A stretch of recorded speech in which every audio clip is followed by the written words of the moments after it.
Orang-orang kayak segala jadi tahu juga. Wah, wah.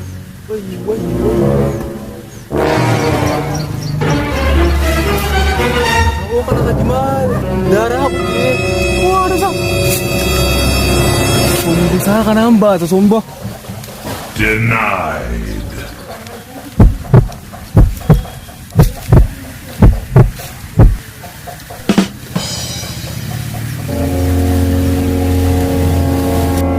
Ini masyarakat buta. Run.